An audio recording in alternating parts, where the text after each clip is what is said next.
छोटे से गांव में नंदू और उसकी माँ रहा करते थे। नंदू के पिताजी नहीं रहे। नंदू की माँ दिन भर खेतों में मजदूरी कर करके अपना और अपने बेटे का पेट पाला करती थी। वो नंदू को रोज स्कूल भेजा करती थी। नंदू को पढ़ना बहुत पसंद था। वो पढ़ लिख कर अपनी माँ को एक अच्छे बड़े घर में रखना चाहता था और उनकी जिंदगी बेहतर बनाना चाहता था। वो अपने गुरुजी का लाडला भी था। मुझे कल सिखाई हुई कविता कौन सुनाएगा?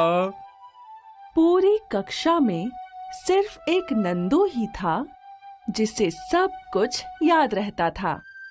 हाँ नंदू, बोलो। मिठाइयों का था सम्मेलन, काला जामुन आया बंठन, सजी धजी थी खूब इमरती, हंस हंस सबसे बातें करती।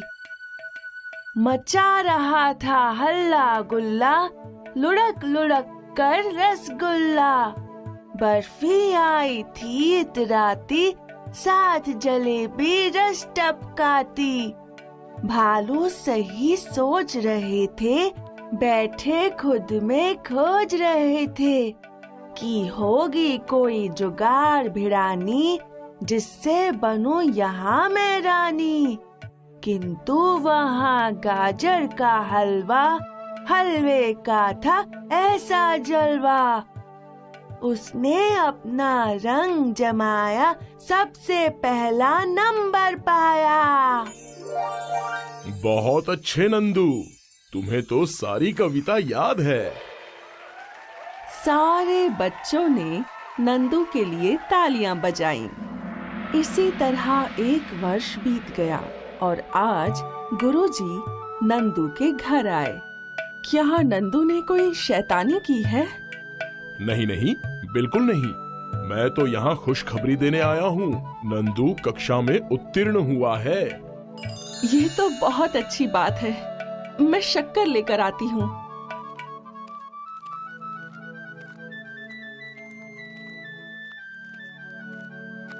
माँ ने गुरुजी को शक्कर दी और फिर नंदू को शक्कर खिलाई। बहन, तुम तो जानती ही हो कि हमारे गांव में स्कूल सिर्फ चौथी कक्षा तक ही है और अब नंदू चौथी कक्षा उत्तीर्ण कर चुका है। आगे पढ़ने के लिए इसे 5 किलोमीटर दूर गांव में जाना होगा। 5 किलोमीटर? पर गुरुजी, वो अकेले इतनी दूर कैसे जाएगा? वैसे भी वो अभी भी एक छोटा बच्चा है। मैं तुम्हारी चिंता समझ रहा हूँ, लेकिन नंदू में प्रतिभा है। उसका शिक्षण मत रोको। और हमारे गांव से बहुत सारे बच्चे साइकिल पे स्कूल जाते ही हैं। लेकिन मेरे पास साइकिल खरीदने के पैसे नहीं हैं। मुझे पता है, मैं अपने बेटे की साइकिल नंदू को दे दूंगा। वैसे भी मेरा बेटा बड़ा हो चुका है और वो अब साइकिल नहीं चलाता। मेरे पास साइकिल होगी? अरे वाह! हाँ, अब तुम साइकिल चलाना सीख लो। मुझे आती है गुरुजी। बहुत अच्छे। अब मैं तुम्हारा दाखिला करा के आता हूँ। नंदू खुशी से फूला न समा रहा था। वो साइकिल खेलने लगा।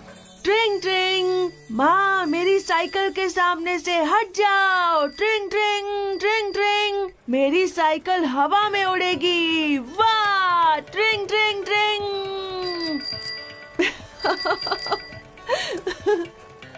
और इसके बाद नंदू रोज अपनी साइकिल पर एक गांव से दूसरे गांव सफर करने लगा।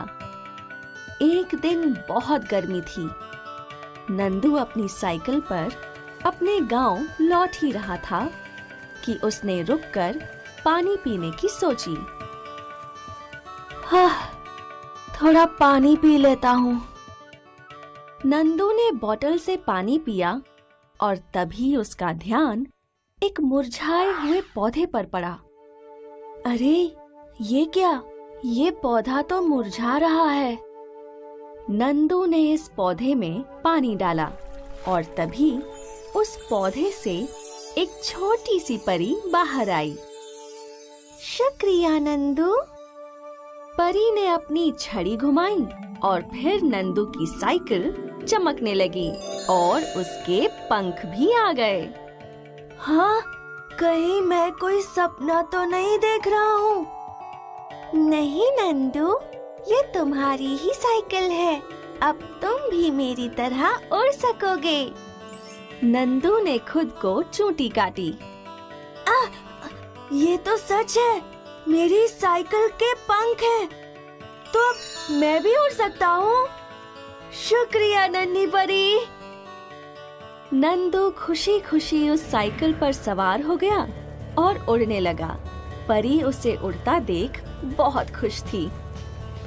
ओ, ये तो मजेदार है। अब मुझे रोज इतनी मेहनत नहीं करनी पड़ेगी। मैं उड़कर कहीं भी जा सकता हूँ।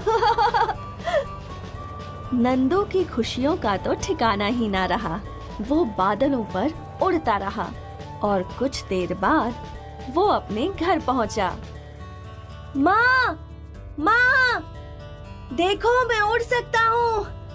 नंदू की माँ भी आश्चर्यचकित रह गईं। हाय दैया! आओ माँ, तुम्हें भी आसमान की सवारी करवाता हूँ।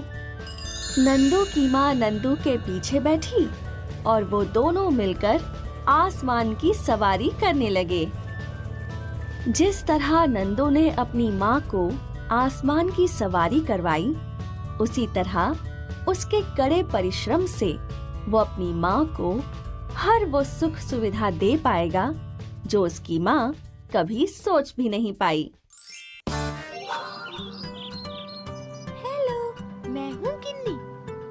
अगर आपको ये कहानी पसंद आई तो हमारे चैनल को लाइक कीजिए, सब्सक्राइब कीजिए और शेयर कीजिए और हर रोज देखिए ऐसी ही अच्छी अच्छी कहानियाँ।